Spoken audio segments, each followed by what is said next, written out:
तो ये सचमुच में चौंकाने वाली खबर है, बल्कि स्तब्ध कर देने वाली खबर है कि भारतीय वायुसेना युद्ध के दौरान पाकिस्तान के 6 विमानों को गिरा देती है और उसकी जानकारी देश से छिपा ली जाती है। यहाँ तक कि संसद को भी नहीं बताया जाता। पाकिस्तान को इतना बड़ा नुकसान पहुंचाने वाली ये खबर तो ऐसी थी कि इसे तुरंत देश को बताया जाना चाहिए था। इससे देश और सेना का मनोबल बढ़ता, अंतरराष्ट्रीय जगत में भारतीय वायुसेना की साख को जो पट्टा लगा है वो न लगता। पाकिस्तान जो बहुत चढ़कर बढ़कर बातें कर रहा था वो न कर पाता। और जब पाकिस्तान दावा कर रहा था कि उसने हमारे 5-6 जहाज गिराए हैं, तब तो भारत सरकार को बताना ही चाहिए था कि हमने तुम्हारे 6 विमान गिराए हैं और ये लो सबूत। इससे मोदी सरकार की भी वाहवाही होती, वो भी छाती ठोक कर कहती कि ऑपरेशन सिंदूर की सफलता का ये है प्रमाण। मगर ऐसा नहीं किया गया, तो सवाल उठता है क्यों? क्या किसी का दबाव था? क्या अमेरिकी राष्ट्रपति डोनाल्ड ट्रंप ने उनसे चुप रहने के लिए कहा था? अगर ट्रंप ने कहा भी था तो सरकार चुप क्यों रही, झुकी क्यों? क्या गिराए गए विमानों में F-16 विमान भी था? वायुसेना अध्यक्ष की भाषा पर भी गौर करना चाहिए। उन्होंने कहा कि सेना को खुली छूट थी, सेना के तीनों अंगों में बहुत शानदार तालमेल था, सीडीएस के नेतृत्व की तारीफ की उन्होंने। क्या सरकार ने उनसे ऐसा कहने के लिए कहा था? क्यों कार्यक्रम में बहुत बहुत स्वागत है। श्रवण जी, आपसे शुरुआत करते हैं, क्योंकि ये खबर ऐसी है, बड़ी अजीबोगरीब है। मतलब ये युद्धों के इतिहास में पहली बार शायद ऐसा हुआ होगा कि किसी देश ने अपनी सेना के उस वीरतापूर्ण कार्रवाई को उस समय रिवील नहीं किया, 3 महीने बाद उसकी चर्चा कर रहा है। जबकि हर सेना, हर देश ये करता है कि अपनी उपलब्धियों को बढ़ा चढ़ाकर बताए, ताकि दूसरे पक्ष का मनोबल गिरे और भारतीय से अपनी सेनाओं का मनोबल बढ़े। यहाँ उल्टा हुआ। ये जरा दुखद बात है। हम उम्मीद करते हैं कि बहुत सारे इंस्टीट्यूशंस के बारे में हम चिंतित हैं कि वो नष्ट कर दिए गए हैं। हम उम्मीद करते हैं कि सेना कम से कम इस्तेमाल नहीं की जाएगी इसमें, लेकिन जो उनका बयान है उसके फैक्ट्स अपनी जगह हैं। ऐसा लगता है कि वो जो परसों राहुल गांधी ने किया है, कल किया है, ये उसकी जो राजनीतिक ताकत के रूप में जैसे वो आ रहा है, जैसे उसकी स्वीकार्यता है, उसको धुंधला करने और उससे डाइवर्ट करने की कोशिश में एक शंका है ये कि इस बयान का इस्तेमाल करने की वजह ये हो सकती है। ये शंका है, चूंकि सेना का सवाल है, इससे ज्यादा नहीं कहा जाना चाहिए। लेकिन निश्चित तौर पर ये समय, इससे तो और बातचीत होगी, इससे तो और फजीयत होगी सरकार की, क्योंकि ये सवाल जो हम लोग अभी डिस्कस कर रहे हैं, ये आम लोगों के दिमाग में भी आएगा कि भैया आपने उस समय क्यों नहीं बताया, 3 महीने बाद कहां से ये आम लोगों के रिएक्शंस में है, वहीं से मैंने लिया। ये इन टिप्पणियों पर जो सोशल मीडिया में बहस, हमारे यहाँ, अब हम भी एक सक्रिय समाज है, हमारे यहाँ 40-50 करोड़ लोग उसमें एक्टिव रहते हैं, तो ये उस बहस में आया, ये पाकिस्तान के की ओर से आ रहे रिएक्शन के जवाब में भी आया और इंडिपेंडेंटली भी आया, ये वहीं से आ रहा है। जी तो श्रवण जी, आपने जो टाइमिंग की बात की, उसके दोनों कारण हो सकते हैं। एक जो आपने दिया, एक जो शीतल जी दे रहे हैं, दोनों हो सकते हैं। लेकिन ये जो मूल प्रश्न था कि अगर उस समय हुआ था तो छिपाया क्यों गया? क्या उसका पॉलिटिकल इस्तेमाल करने के लिए उसको बचा कर रखा गया था? लेकिन उससे जितनी फजीयत हुई सरकार की, वो होने क्यों दी? उस जो पहला फेज है इसका, इस भाषण के पहले का, वो कितना महत्वपूर्ण है इस मामले में। दोस्तों, क्या आप जानते हैं कि खुशहाल और बदहाल घरानों में क्या फर्क होता है?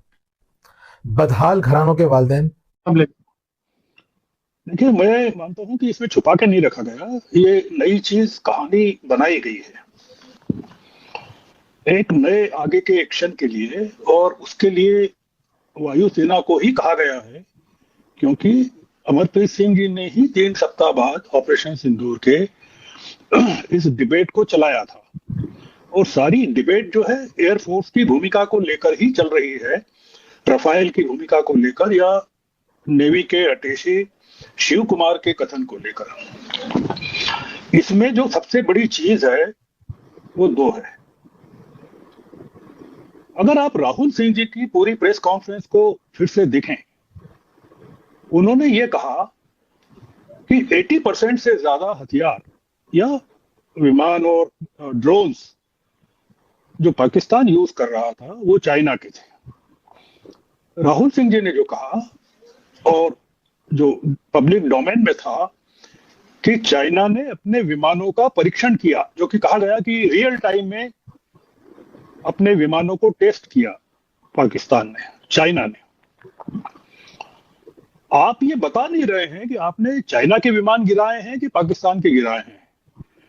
तो क्या पाकिस्तान अमेरिका के यानी चीन के विमानों को कुछ नहीं हुआ और पाकिस्तान के विमान अमेरिका के विमान गिरे उसमें? अगर ये कंक्लूजन है तो आप क्या बताना चाहते हैं? कि आपने अमेरिका को ये बताना चाहते हैं कि आपके विमान हमारे काम के नहीं है, इसलिए हम आपके F-35 को नहीं ले सकते क्योंकि हमने उनको युद्ध में गिराया? पहली चीज। दूसरी चीज ये कि आप सुखोई 30 विमानों की और सुखोई 400 मिसाइल सिस्टम की तारीफ कर रहे हैं। इसका यह मतलब है कि हम ये ढूंढ रहे हैं कि आप तुरंत प्रभाव से रूस के साथ कोई बहुत बड़े समझौते करने जा रहे हैं और उसके पहले आप तैयार कर रहे हैं ग्राउंड को। तीसरी बात यह कि अमरप्रीत सिंह जी कहते हैं जो कहते हैं, हमारा ये पूछना है कि जब आप तीसरी बात यह कि अमरप्रीत सिंह जी कहते हैं जो कहते हैं, हमारा ये पूछना है कि जब आपने सैटेलाइट इमेजनरीज और रिपोर्ट्स पहले जो बताई हमको, वो ये बताई देश को, दुनिया को तुरंत बता दी कि ये हमने 13 ठिकानों पर सफलतापूर्वक अटैक किए 22 मिनट में, 23 मिनट में, और अटैक उसमें हमारा कुछ नहीं। प्रधानमंत्री के शब्द हैं कि हमारा तो कांच भी नहीं टूटा। हमको ये पूछना है कि जब आपने वो 13 ठिकानों पर हमला किया और आप टारगेटेड था 13 ठिकानों पर, तो ये पाकिस्तान के विमान कहां से आ गए बीच में, कब गिरे? मतलब आपने 22 मिनट में जब ऑपरेशन खत्म ही हो गया और आपने केवल 13 ठिकानों पर हमले किए, और अमरप्रीत सिंह जी कह रहे हैं कि after attack we inform DGMO of Pakistan that we have no military aspirations, only terror targets and the Pakistan DGMO did not agree. हमारा ये कहना है कि जब आपने सफल ऑपरेशन कर दिया और उसकी वाहवाही ले रहे हैं प्रधानमंत्री और रक्षा मंत्री और सब लोग ले चुके, तो ये जो आपने 6 जो गिराए विमान, ये क्या 22 मिनट के ऑपरेशन के बाद गिराए क्या? कि आपने पाकिस्तान में अटैक किया तो आपने उनके अटैक को रिवर्स किया, उनको डाउन किया। तो ये मैं कुल मिलाकर ये कहना चाहता हूं कि इससे क्या हो रहा है, छुपाने की बात नहीं है, इससे पूरी इमेज सरकार की, विपक्ष की नजरों में, देश की नजरों में, डिफेंस के एक्सपर्ट्स की नजरों में, वायुसेना की नजरों में, थल सेना की नजरों में, और जो आपके डिप्टी डिफेंस चीफ हैं, वो आपका नेवी का जो अटैची है, वो आपका सीडीएस है, वो सीडीएस नहीं कह रहे हैं इस चीज को, एयर चीफ मार्शल कह रहे हैं इस चीज, जबकि वो शंग्रीला डायलॉग में सिंगापुर में जो ब्लूमबर्ग ने सवाल किया था वो सीडीएस से किया था। आप सीडीएस को आगे नहीं कर रहे हैं इस पूरे मामले में, आप एयर चीफ मार्शल को कर रहे हैं। इसमें कई चीजें, पूरे ऑपरेशन सिंदूर को आप 3 महीने से घसीट रहे हैं और मूल सवालों के जवाब नहीं दे रहे हैं कि सीज फायर क्यों किया, किसने किया, किसके कारण किया, किन शर्तों पे किया। और आपने अगर इतना नुकसान उनको पहुंचा दिया जो आज जो अमरप्रीत सिंह जी कह रहे हैं, तो आपको सीज फायर की जरूरत क्यों पड़ गई?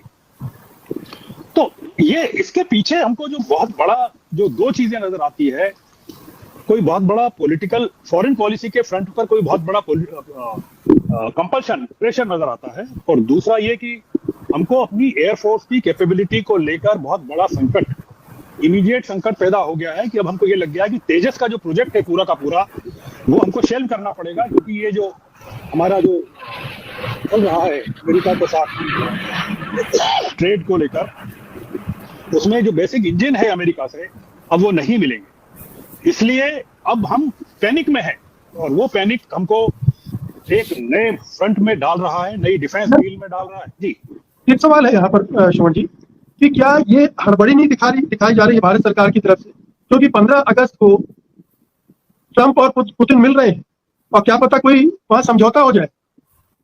Hello Mahnul, good to see you here. So what made you select the shoe? Likewise, it was a pleasure. The entire event was great. और मामला फिर दूसरा मोड़ ले ले।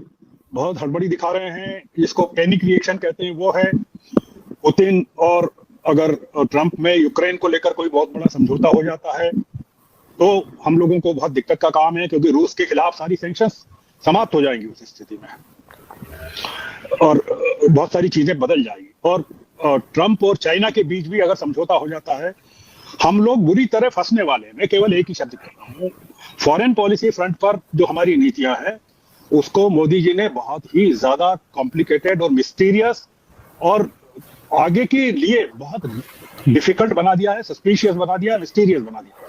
ये बहुत पैनिक में जो कर रहे हैं वो बहुत भयानक चीज है, जिसको कहना चाहिए कि ये सवाल अब और पूछे जाएंगे सरकार से। राहुल गांधी के लिए इन्होंने और एक बड़ा बम दे दिया है, वो तो एटम बम उन्होंने छोड़ा, ये परमाणु बम दे दिया सरकार ने राहुल गांधी के हाथ। मेरा ऐसा मानना जी।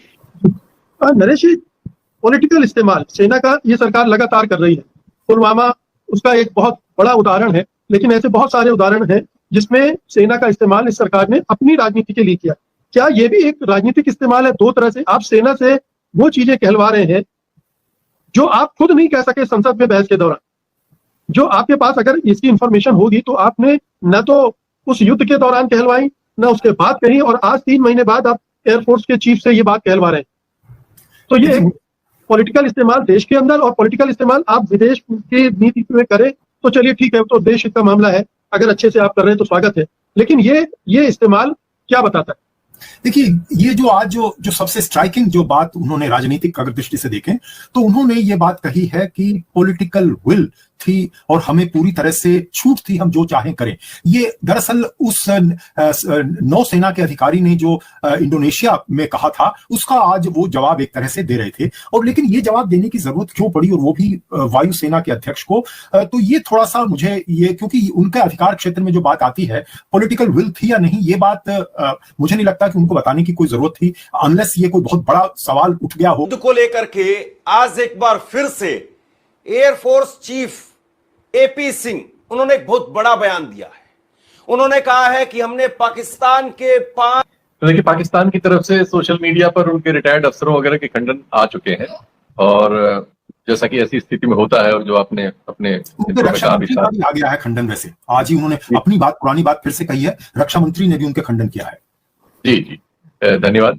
तो मैं तो ये देख पाया था कि उनके बहुत सारे पुराने जनरल वगैरह ने इसको खंडित किया था, और जैसा कि होता है एक दूसरे से जब इस तरह की रिश्ते हो जैसे हमारे पाकिस्तान से हैं, तो उसमें थोड़ा सा आदमी दूसरे की हंसी उड़ाने वाली तर्ज पे सब कहता है।